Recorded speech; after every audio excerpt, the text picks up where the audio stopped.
এক শাহরুখ খানকে দেখেছি আর সাকিব খানকে দেখলাম। মাস্টারপিস, এটা হলো বাংলাদেশের এরকম আমি অ্যাকশন মুভি দেখিনি। খুবই সবচেয়ে সুন্দর মারামারি হচ্ছে ভাই। এবার বরবাদ দেখে হল থেকে বেরিয়ে মুগ্ধতা প্রকাশ করছে ভক্তরা।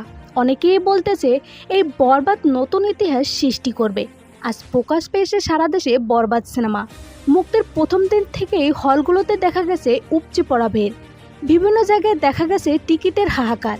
এরই মধ্যে প্রথম শো থেকেই প্রশংসায় ভাসছে বরবাদ। সিনেমা দেখে ভক্তরা বেরিয়ে বলেন, এতটা ইনস্টল গল্প হবে তা ভাবতেও পারেনি।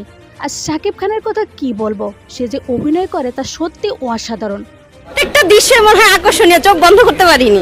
অন্য আরেকজন বলেন, গল্পটা প্রেম ভালোবাসা নিয়ে, কিন্তু এর পরেও যে ভায়োলেন্স ছিল তা কল্পনার বাহিরে। বাংলা সিনেমায় এতটা ভায়োলেন্স আগে কেউ কোনোদিন দেখেনি।